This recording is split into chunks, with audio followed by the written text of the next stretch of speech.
Hello everyone, welcome to another exciting episode of Dayspring Discussions. I'm your host, Sean McGahee. In this show where we talk about movies, TV, sci-fi, fantasy, comic books. If you geek out about it, we're going to talk about it. You can listen to Dayspring Discussions on iTunes, YouTube, Podomatic, and Patreon, and contact Dayspring Discussions on the Facebook group, Twitter account, and dayspringdiscussions@gmail.com. Guys, it was a weekend. Let me tell you, X-Men Dark Phoenix has hit theaters, and that's what I am here to talk about. Now, of course, as I've said, I'm a big X-Men fan. Anyone who knows me knows I can talk about X-Men for hours upon hours. If you don't think so, just go back to my last show where I talked for over an hour about the X-Men films. This show is an X-Men reference, of course, so I'm a big X-Men fan, so obviously I'm going to have a lot of thoughts about Dark Phoenix. So that's what I'm here to talk about. That's what I'm here to review. Of course, you guys fire back on the social media groups and Gmail account. Go ahead and share your thoughts about what you thought about the movie, and we'll discuss them, okay? Now, confession, usually when I do these movie reviews, my wife Lisa is here with me. We were going to do it last night, Sunday night, and there was a big old storm, and just as we were about ready to put our daughter to bed and record, power went out. It was out for about an hour. By the time it came back on, we're old, we're tired, so we didn't want to do it. And then tonight, I planned on doing it, but it was our book night. So that kind of craps on that cracker. So then I asked my friend Josh, old co-host of the show, if he wanted to come do it. He had to work late. I can't wait anymore, guys. I got to talk about this movie. So I'm going solo, a little bit different than what I usually do, which means it's probably not going to be as good as it is with a co-host, but I got to talk about this. This is the time I have to talk about this, so I'm just going to talk about it, okay? And of course, you guys let me know what you think about the movie. Okay, let's get a few things out of the way right now. Dark Phoenix, the 12th film in 20th Century Fox's X-Men universe, directed by Simon Kinberg, is that how you say it? Kinberg? That guy. He is a longtime writer and producer on the X-Men franchise, going back to, I think, X3 might have been the first film he worked on. He's been a producer and writer on all the films since.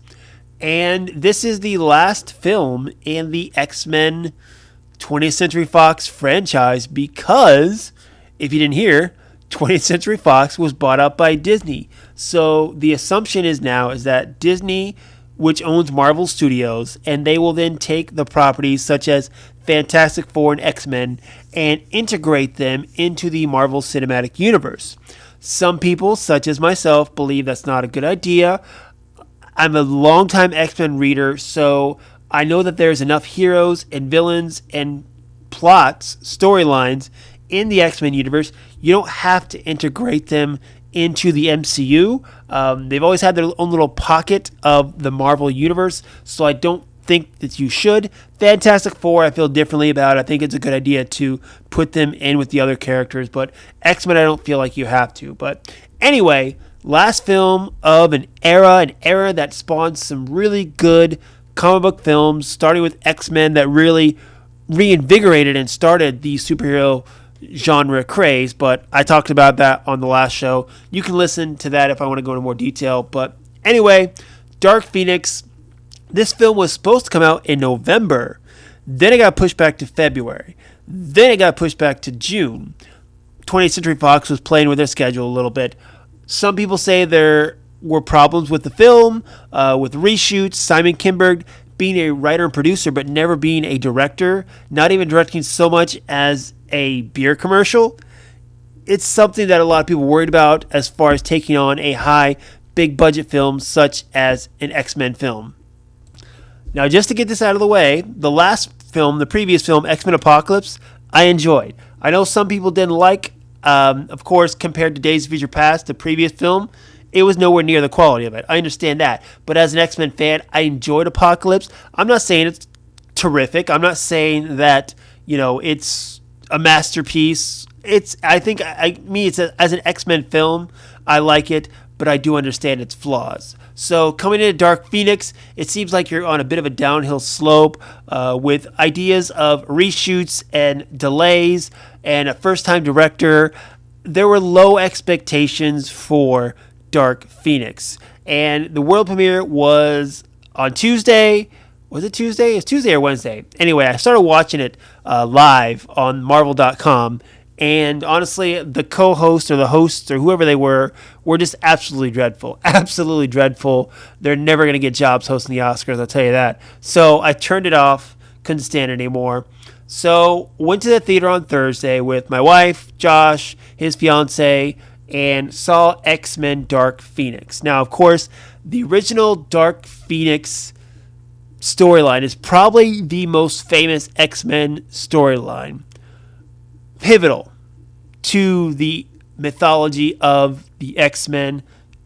And they tried it last. They tried it with X3, The Last Stand, mixing it with another storyline, and it kind of sucked. I mean, honestly, it sucked real hard, in my opinion. And I'll go ahead and say that I think it still sucks worse than what Dark Phoenix was. Dark Phoenix, it was okay. I'm not going to say it was good. I'm going to say it was okay. It definitely had a lot of flaws. I understand it. But I thought there was some really good stuff. I will say the ending action sequences I truly enjoyed. The fight on the streets was good. The fight on the train was good. Not so much the way, it ended with Jean, so to speak, and the way the film ended. But the action sequence, I think, were part of the redeeming parts of the film, in my opinion. One thing with the X-Men films as well, they don't really follow a big line of continuity. And one of those things was at the end of X-Men Apocalypse, when Jean Grey basically tapped into the full potential of her powers and basically tapped into what we've known as the Phoenix power, Phoenix Force, to help take out Apocalypse.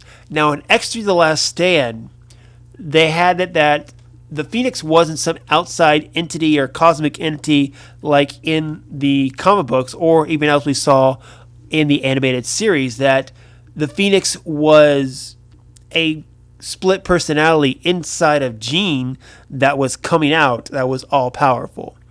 And I felt like that's the way they were kind of going with a little bit with X-Men Apocalypse, to where in the X-Men history, so to speak, Xavier had to put up these walls to protect Jean from her full potential so she wouldn't hurt anybody.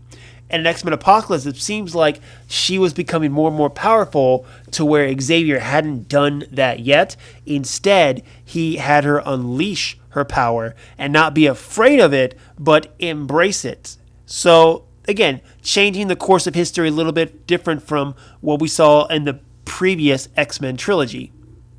But in this one, they go and they explore some cosmic entity in space that's attacking a NASA shuttle, and then Jean Grey gets, absorbed into her, and that's what kind of starts everything. Just, of course, if you guys don't know, spoilers. I'm talking spoilers. It's going to be in the headlines. I'm going to go full spoilers into this film. Here's your warning, okay? So she absorbs the Phoenix Force, and she becomes all-powerful, pretty much, right? And then Jessica Chastain's character is trying to get the Phoenix Force from her. I'll get to them in a few minutes here. But again, kind of goes against the continuity of what we learned in Apocalypse, where she already has this power in her, and it made it seem like she didn't have that much power until she absorbed the Force, Phoenix Force, whatever you want to call that little puffy cloud. I mean, I don't think it was Galactus, but it definitely, it was something weird, I'll tell you that. Anyway, it made it seem like it was the space entity and not her that was all power, which contradicted what we saw in X-Men Apocalypse. So before I go into character dives and too much of dissecting the plot, I'm gonna go and tell you this film could have easily been fixed, very easily fixed. Okay, I'll give you the one thing I think you could have done that could have saved this film was not made the aliens part of the story, okay? Now, for me, of course, the Phoenix Saga, the Dark Phoenix Saga, is big and cosmic. Okay, look no further than the animated series. Of course, it's a big story to tell, which is why it's such a pivotal and classic X-Men storyline. With X-Men, especially, Last Stand with the first time of the Phoenix round, they tried to keep it grounded, with being a split personality and not something from space that is doing this to Jean. And even throughout the entire X-Men franchise, the X-Men films, we don't go cosmic, which I think is a mistake, but we never went cosmic. And in this last one, we start to go cosmic, and we bring in aliens, shape-shifting aliens, which are similar to the Skrulls we saw in Captain Marvel. Now, the debris, I think is what they're called. These are the aliens that in the original storyline, that when the Phoenix inhabits Jean, becomes Dark Phoenix, flies out into space, and to recharge, she goes to some distant galaxy and eats up a sun, absorbs a sun. And in doing so, she destroys all the planets around that sun, killing billions and billions of people. One of them is the debris. I know I'm saying that wrong, but I don't know how else to say it. So I'll stay with that. That's the race that is in this film. This is the shape-shifting aliens that Jessica Chastain is. And I guess in this continuity, the Phoenix Force, not inhabited by Jean, destroyed their planet. So they want to use that Phoenix Force and remake Earth a new home for their people. Kind of like, I think, with what what's his name, Zod tried to do in Man of Steel, which is a stupid plot line, okay? I don't like Man of Steel, okay? It has some good points, I'll get it. But if you get to a planet where you basically get strength, power, and can rule with an iron fist, why the hell would you try to terraform that place to make you weaker? That's just stupid. Anyway, I'm going off another tangent on another film. Let's stick back to Dark Phoenix. Where was I? The aliens? Oh, yes. So it comes out now, too, that there are parts of this film that were very similar to other Marvel films, such as Civil War and Captain America, or Captain Marvel, which I totally understand, given the fact that they had shape-shifting aliens they were fighting, and kind of like a small group of individuals that are fighting on the streets. I get it, and that was part of the reason they said they switched around the ending of the film to make it more of the train heist and to change it up a little bit, which, again, I like the whole train sequence, just like I like the fighting in the streets. That was great. So the thing that really could have changed this, here's how I would have done it. Give me these pieces to work with. Let me shift some stuff around here. The Phoenix Force that they meet in space, it's not anything special. It's just a regular solar flare that Jean does get hit by, but in doing so, unlocks the full potential of her power, not, absorbing into her and creating a different person. It just basically, it does make her go crazy a little bit because of the power that she is unlocking inside of her. And in doing so, of course, attracts the attention of the Inner Circle, aka the Hellfire Club. In the original X-Men Dark Phoenix comic books, the White Queen senses Jean's power. Mastermind creates an illusion and messes with Jean's mind to get her to join them and turn against the X-Men before she figures out what's going on and then goes full Dark Phoenix. Okay? Going back to the fact that we haven't gone cosmic the entire X-Men film franchise. Take Jessica Chastain's character. Call her the White Queen. I know we had Emma Frost, played by January Jones, in the first Class film. But it's X-Men, continuity, schmontinuity, and they never really called her White Queen. Call her White Queen. Call her Emma even if you wanted to, okay?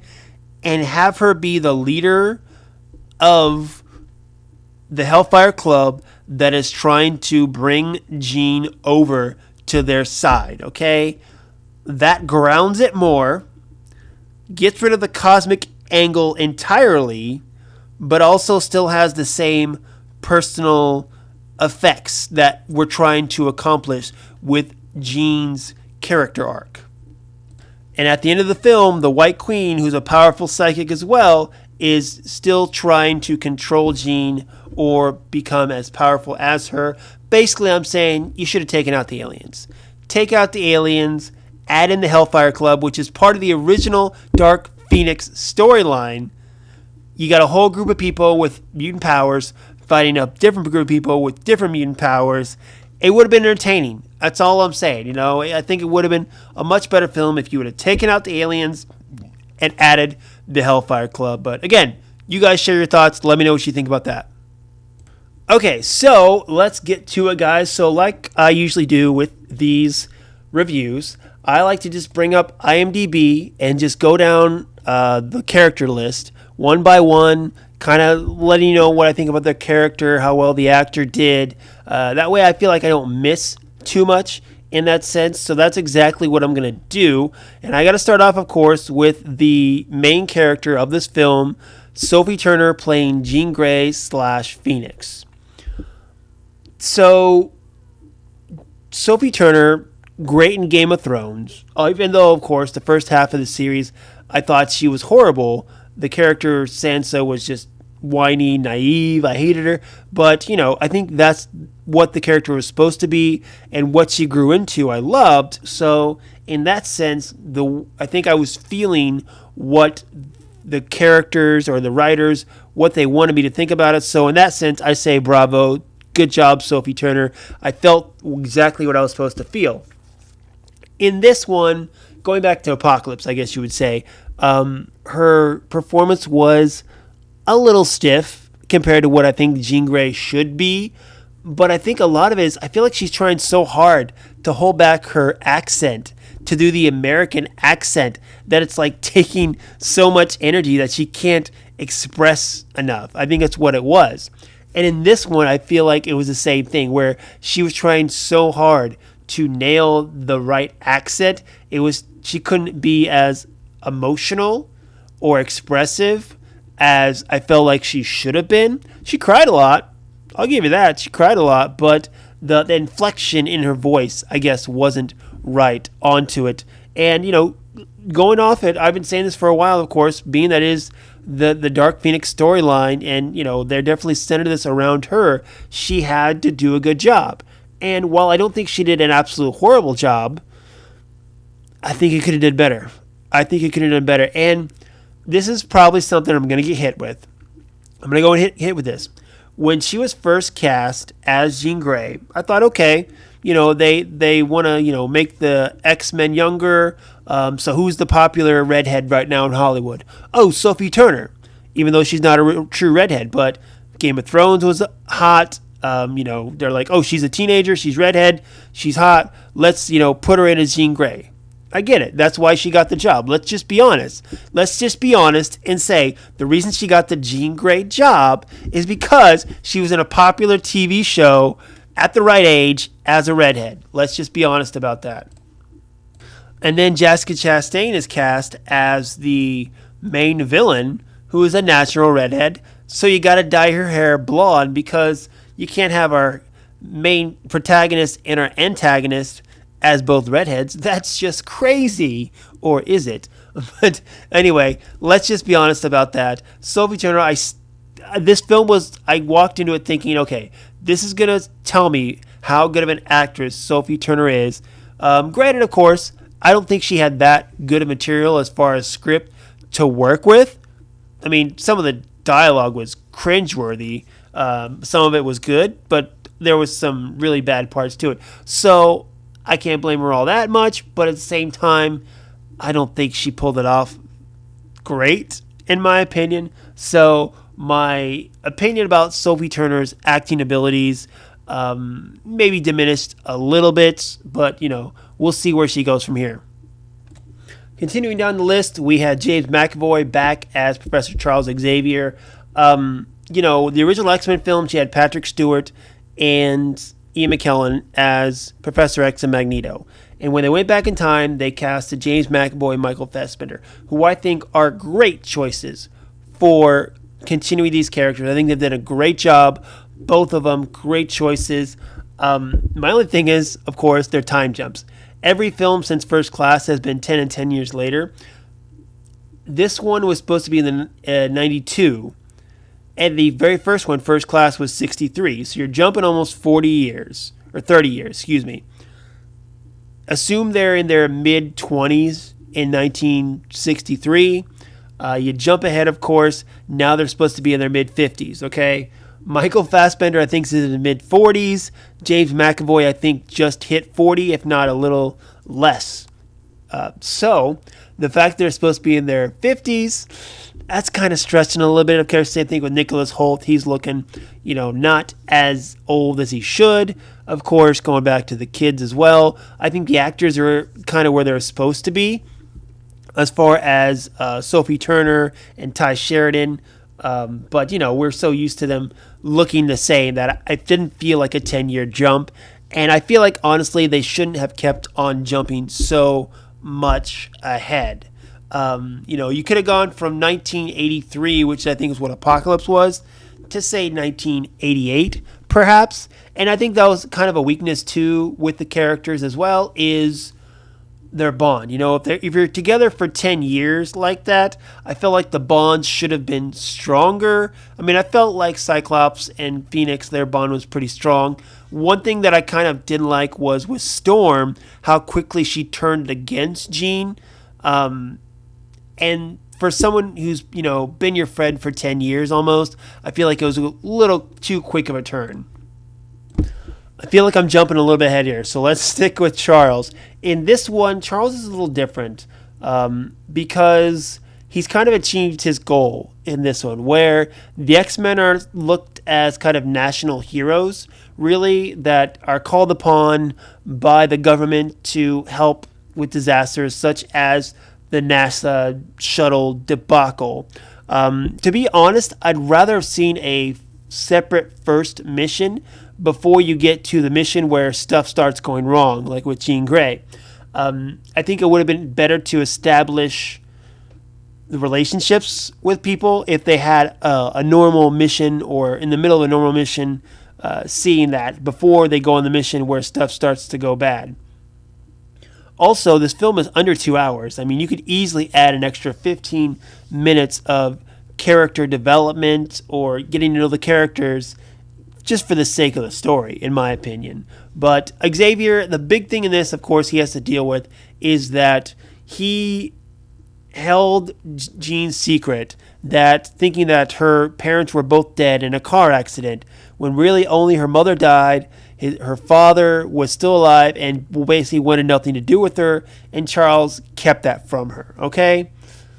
It's a secret, okay? It's not the end-all, be-all, okay? The reason Jean went crazy is because of the Phoenix Force, okay? She didn't go crazy because of learning this secret, okay? Don't blame Charles about this secret. Don't blame Charles for Mystique dying, beast, okay? That wasn't the case. It was a secret, and she was already on the road to Crazy Town before she learned this secret. So, you know what? You want to blame Charles? I think it's stupid. I think it was a stupid plot point to blame Charles. Now, jumping to the end of the film, you have Charles quitting and going to play chess with Eric. And they renamed the school. Now, it's a reference, of course, to Wolverine and the X-Men post was it Schism, I think is what it was called, where Cyclops and Wolverine divided up the X-Men, and Wolverine went back to Winchester to restart a school for gifted youngsters, and he called it the Jean Grey School for Gifted Youngsters. And I think that's pretty much what a reference was. But at the end of the film, Beast looks like he's the new headmaster. You switch the name of the school. Charles goes to play chess.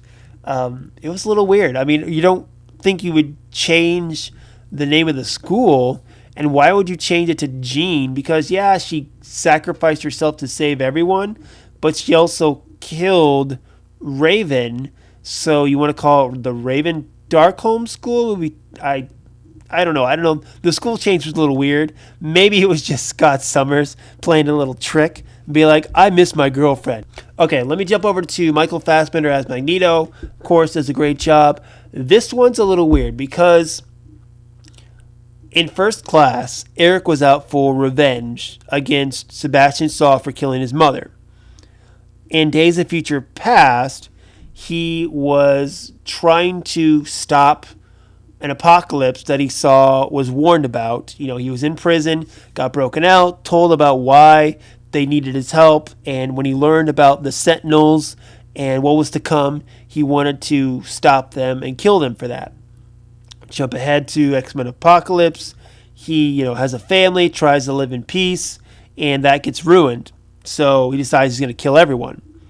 And then we meet him in Dark Phoenix, where he's trying to build a better world, where kind of a safe haven, kind of like a Genosha. It's not called Genosha, but it's like a Genosha, an island, a safe haven for mutants. And the UN has given him this, which they did in the comics. Although, even though he's known as a mass murderer, of course, somehow he got that on there. But again, the comics did the same thing. They kind of broke a deal, realizing how powerful he was. He's like, look, rather have him as an ally than as an enemy. So yeah, he wants a little small island. Give him a small island so he doesn't cause any trouble. When he realizes what Jean did, he decides to go to get his revenge. And then, of course, at the end, as always, he turns, to the other side, so to speak. Well, not always, of course. Really, it was just these last two films, he turns to, the side of good to help defeat the aliens, and then an Apocalypse to help defeat Apocalypse. Days of Future Past and First Class, he was out doing his own thing. So I can't blame him for that. Again, I feel like maybe they didn't give him too much to work with. He was much more an integral part of the other films than he was in this one, mainly because this one focused a lot on Jean and a little bit on Charles, which was fine. I just, I get tired of the Magneto switch back and forth. He's a good guy, he's a bad guy. He helps the bad guys. Oh, he helps the good guys. It got a little too much for me, to where I think they just need to pick a side. Okay, next on the list on IMDb, Jennifer Lawrence as Raven/Mystique. Oh boy. I like Jennifer Lawrence. I think she's a great actress. I have mixed feelings about this because she's Jennifer Lawrence, they have taken this character and made her a bigger deal in the films than she ever was in the comic books. And that kind of pisses me off a little bit. However, what they've done with the character and kind of her evolution, I've enjoyed seeing. Now, a lot of people were upset when that first trailer or second trailer came out, and it seemed so obvious that Jean kills Mystique. And even, the director, Simon Kinberg, came out and said, yeah, pretty much, but you know what? There's more surprises. We're like, okay, more characters are going to die. That sounds cool. You want to give away this death in the trailer? That's fine, as long as there's some bigger deaths down the road. The only other person who died in this film, technically, was Jean. And that was no big surprise. I mean, it's the Dark Phoenix saga. It's not even close to what it should be unless Jean dies in some way. Nobody else died except Mystique. So at the end of the film, my thoughts are, why the fuck did they give that away? It was your one big spoiler throughout the entire film, okay? The most shocking thing in the whole film, that you kill off the third most important character in your franchise, your biggest actress that you have on cast, and you give away her death. Why? If you had a bigger death or down the road, like you were going to kill Charles or someone, I get it, but why would you give that away then if you don't plan on killing anyone else? It was very melodramatic, and be like, oh, she's dead. Yeah, I know she's dead. Nobody else dies. Well, that's bummer.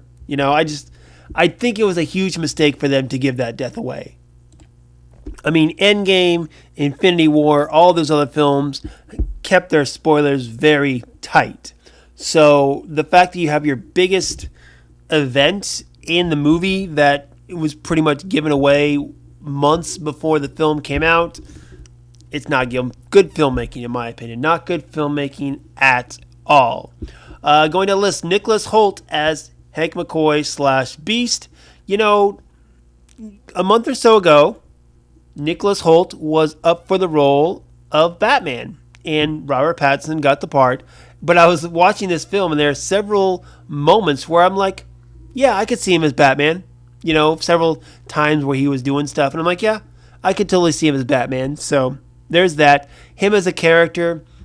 There's the thing about with him and Jennifer Lawrence where they keep switching back between like regular looking and their blue skin. I get it. It's expensive and time consuming to do all that makeup and stuff like that. But the fact that they flip back and forth so much in the films kind of bugs me a little bit. I'm not going to lie. It just bugs me a little bit. But that's neither here nor there. The fact that, Hank was grieving over Raven's death, I get it. The fact that he blamed Charles, again, going back to the whole Charles secret, I think that was stupid. I don't think he should blame him for anything. You want to grieve, that's grieve. But to blame Charles for it, it doesn't make sense, in my opinion, for the secret that Charles had. Okay, let's get to my boy, Cyclops, played by Ty Sheridan. I've talked, of course, Dark Phoenix, the relationship between Cyclops and Jean Grey is essential to the character storyline. It's a love story. It's part of, playing with Jean's emotional state in Dark Phoenix. And they played this more than they did in The Last Stand. I will give them that. And it looks like they were trying to develop it, but I needed to see more early development of the relationship beforehand. Yes, it's been almost 10 years since Apocalypse. Obviously, they're, in their probably mid-20s, and they've developed a relationship, but I guess I wanted to see more of it. But I felt it, though, because of Cyclops' feelings towards her and how he was trying to protect her the whole film. I felt that from him. I just felt like we should have had a couple of quieter moments at the beginning between the two of them. As a person who walked in and maybe had never seen the film, maybe set up more of their history and where they're at of their relationship. Have they been together for 5 years? Have they been together for 1 year? Have they gotten engaged? Or where's the status at? I guess is what I wanted to say before she turns against everyone is what I'd like to see. I will say, though, he made it to the end. As opposed to X3, The Last Stand, he made it to the end. Awesome for that. And for me, it's about two moments. There are two great Cyclops moments in this film. The first one being obvious, he gets to say the F word. In every X-Men movie, there's one F-bomb dropped. Why? Because as a rating, you're allowed to drop one F-bomb for PG-13. You do two or more, you might get an R rating if you got too much violence and blood. So they like to drop at least one F-bomb in there just to get it in, just to give it that edge. Cyclops did it where he stepped up to Magneto and he's like, I don't know exactly what it is, but it was like he stepped up and went, "You touch her, I'll fucking kill you." Or, "I'll fucking kill you if you touch her." One of those two is what he said. But the way he delivered it, ask my wife, I gave a cheer when he said it, with such confidence. I love that. The other good Cyclops moment I think we got in this film was when him and Xavier, they're going to go get Jean. And Xavier tells Nightcrawler and Storm, "I know how you feel about this. She just killed Raven. I'm not asking you to come with me." But Cyclops was like, "Well, I am. I'm asking you to come save the woman I love. I'm asking you as my friend of so many years to come save the woman I love." And that's a moment, I think, for him where it's, you're my friend, okay? Come help me. I know you don't like the situation, but you're my friend. She's your friend. I love her. Come help me. Charles won't ask you. I will. Come on. And even at the end of the film, when Jean and Jessica Chastain's character, what's her character's name? Let me see here. Jessica Chastain, Vuk? V-U-K. Vuk? Is that what they're going with? All right, we'll go with Vuk then. Vuk and Jean Grey were doing like a little hug, and their power was expanding. It was going to kill everyone. And it was Jean who looked about what was happening to Scott's hand, and that's when she kind of woke up as far as what was going on, and she knew she had to get out of there before she hurt him and everyone else that she cared about. So again, that goes into their relationship a little bit more about how much she cares for him and wanted to get out of there before she hurt him. Plus, he'd be blasting some people. He'd be blasting people all day, every day in this film. Gotta love that. Going down the list, we have Alexandra Shipp as Aurora Monroe Storm. Guys, I will say this. If you're not familiar with this actress, go see other stuff she's been in. She's really good. I think she's a really good actress. And I like, her in this role. But much like a lot of the other characters, even with, say Cyclops in this film or Nightcrawler, whatever, they don't have time to actually get into the character. These films are about Xavier and Magneto and Mystique and maybe a little Beast, because those are the four, characters that have lasted as long, whereas everyone else kind of gets pushed to the side. I think we saw more character development with Storm in the last one, how she went from, the street rat to Apocalypse's horseman to turning against Apocalypse because she saw her hero, Mystique, being hurt by Apocalypse and kind of saw the monster that Apocalypse was. I think there was more character development in that film for her than there was in this one. This one, she was just kind of there. She made some ice cubes. She brought down some lightning, which I will say is good because she did more different variety of her powers in this film than what she usually does. A lot of times they just bring in the lightning. She did some wind, some frost.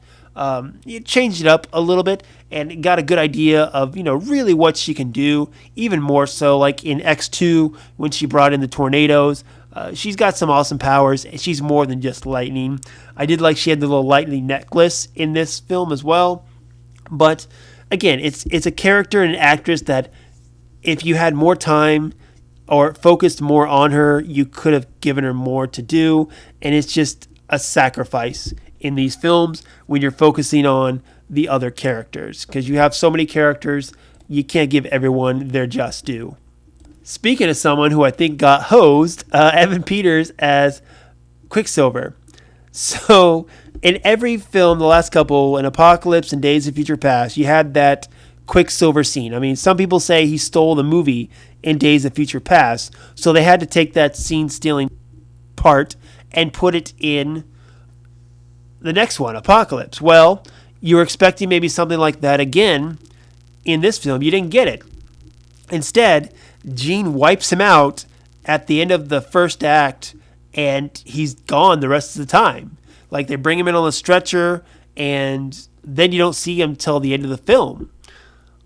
I don't know why they did that, honestly. Maybe it's because his powers are so great, where, like, if he was on the train, he'd just be taking everyone out and no one else would have anything to do. Maybe that's what it is. But, yeah, he was gone most of the film. And, of course, there's that lingering question is, at the end of Apocalypse, we know that he's trying to get to Magneto to tell him that he's his son. He decides not to do it. We're flash forwarding 10 years later. Does he tell him or no? Does they know? Does anybody know? I mean, it's kind of those questions that didn't get answered. And again, I think if you didn't keep flash forwarding every 10 years, you'd have more of a chance to answer those questions that are left over. I mean, they didn't even bring it up at all, which, again, X-Men films, continuity, schmontinuity, who cares what happened in the last film? We're doing our own thing, which might not be such a bad idea if, doing so made the films better. In this case, it didn't at all. And now we have Nightcrawler, Kurt Wagner, played by Cody Smith McPhee. I like Nightcrawler in Apocalypse. I like what they did with him. Of course, in X2, he shined great in X2. And I liked he was that bit of, that comic relief, fish out of water when it came to Apocalypse. I liked his role in it. Again, just like Storm, he was a character that was on the sidelines, just there for the action sequences. Didn't get too much character development. I don't think he spoke more than 5 lines the entire movie. Honestly, I can't remember a single line that he said. The only thing I really remember about him in this film is at the end, the train sequence, he goes like all berserker and starts killing a bunch of bad guys. And to me, I had an issue with that, knowing the character of the Nightcrawler. Even in Apocalypse, he's on the plane to what is it, Alkali Lake, and he's praying. And even X2, you saw that he, has his faith. It's a big part of the Nightcrawler character in the comic books. It makes him more interesting, so to speak. So to see him, a man of faith like that, go berserk and just start killing a bunch of people, threw me off a little bit. Now, my wife says, well, they're aliens. They don't count. I don't know. A guy like Kurt Wagner, that would count. So that was it was badass.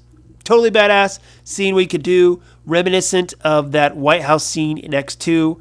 Great. But fitting with his personality, it throws me off. Other than that, he really had nothing else to do in this film. Okay, so the last really main character to talk about is Jessica Chastain as the alien Vuk. Again, I think I shared this kind of towards the beginning. You should have made her White Queen. Make her White Queen. Bring in the Hellfire Club. Forget the aliens. Yes, you can't do the shape-shifting aliens because Captain Marvel did it months ago. Oh well, move on with it. You should have done something different to begin with anyway to make it more interesting, but you didn't. Jessica Chastain, phenomenal actress. Phenomenal actress. Horrible writing. Bad writing for a bad character. Made her come off a little flat. I'm not sure how her character knows, about if she can even absorb the Phoenix Force and what she can do with it and all this other stuff. It just didn't make sense, and honestly, I would much rather have seen the Hellfire Club than these aliens. So she just was a sufferer, even the best actor or actress, given bad character or bad dialogue, even they can't save it. Sometimes, you have the rare exceptions, but for the most part, it starts on the written word. It starts with the director directing the actor, actress, and both of those were Simon Kinberg, who, fell flat. You got to say with Kinberg, he wrote, directed the film, probably helped produce it. So all the flaws in this film really fall on him and those who allowed him to do this. But he wants to branch out because, the film, while not great, was not an utter, complete disaster. It has its good stuff to it. So it's a first film. I just wish his first film wouldn't be an X-Men film that cost $200 million to make that was doomed to flop. And then one last shout out I want to do, of course, was the cameo of Dazzler in the film. That's right, the party scene. You saw the character Dazzler in her original outfit, actually, that we see her in the comic books, played by the actress Halston Sage. Now, I went up and I looked her up, and I was like, she looks familiar. And I go down, and she was on the series Orville, that Seth MacFarlane series. I actually watch it. She played Allura Katan, the security officer who left the show. Maybe she went off to do other things, it looks like. Obviously, Dark Phoenix, looks like Prodigal Son is a TV series she's got coming out. So she went off to do other things. But, man, I wish they would have had more Dazzler because I like the actress and I like the character. So I wish she would have had more part in this film. So, but that's it. That's kind of running down the characters for it. The film itself, guys, tweak a couple things. It could have gone so right. But it didn't. It didn't. I will say this. The last week or so, FX has been rerunning the X-Men films. And at work, it's late on a Saturday and we're slowing down. So I'll turn on the X films and just kind of watch them over my shoulder or peek at them as I'm continuing to work. And I've watched Apocalypse or bits of Apocalypse a couple times on top of rewatching the actual X-Men films, which is what I did before seeing Dark Phoenix. So I've seen bits and pieces of Apocalypse several times. And honestly, they should have stopped there. You had your original trilogy, X1 through X3, and then you had your prequel trilogy, First Class, Days of Future Past, Apocalypse. And Apocalypse ends with the formation of the X-Men, so to speak, okay? And really, I think that was the end of the prequel trilogy where you have Storm, Cyclops, and Jean. I think it was a good end. You had Magneto and Charles on good terms. For the most part, everything was happy. It was a good place to end it. but they had to do another one. I understand, of course, you have to do another one. These are X-Men films. You got to keep doing these franchise films. I just think Apocalypse, I enjoyed the film. I think it wasn't as bad as other people thought. I think it had more to it, and they should have stopped there. Or they should have done better with this film. I know. It sounds horrible. I know. But, okay. Final thoughts. Dark Phoenix. Not good, but not bad. The action sequences, the third act, I think were really the highlight of this, even though the very end of the film I wasn't a big fan of. Sophie Turner, not great, in my opinion, as Jean Grey. It just... I get so frustrated. As an X-Men fan, I know there's more than what they're giving us. There's more characters with good stories they can give us. I mean, we've had Colossus how many times now in these X-Men films as these cameos, and he's got a great history. He's got a great backstory that they just, they made fun of in the Deadpool films, but he is a great character to play with. Kitty Pryde's a great character. Storm, man, can do so much with these characters, and yet they focus on the same ones every time. That's where I think where they fall flat. That's why by the end of Apocalypse, I think everyone was getting sick and tired of having the same characters do the same thing every time. Maybe that's what it was. But Dark Phoenix, I'm probably going to go see it again, guys, just because I'm an X-Men fan. I'll probably go see it again tomorrow night. And if I think of anything new, I will let you know. But now is the time for you guys to fire back, of course. Hit me up on Facebook, dayspringdiscussions@gmail.com, and, of course, the Twitter account. Let me know how much you liked or disliked this film. I want to know. I want to discuss it. It's the end of an era. What do you want to see happen with the X-Men now? It's a big question mark. I don't think we're going to get the X-Men for 3, 4, 5 years at least, or even a glimpse of them. Kevin Feige says he's already got the next 5 years of the MCU planned out, and that was before the deal was closed with Fox. I think he's been thinking about it. I think we're more likely to see Fantastic Four before we see X-Men, but who knows, guys? The future is up in the air. Let's just appreciate the films we got and the enjoyment we got out of them, even the little bit of enjoyment we got out of Dark Phoenix. But that's it, guys. Go out, enjoy your week. Hit me up. Let me know what you think about Dark Phoenix. And until next time, may the Force be with us all.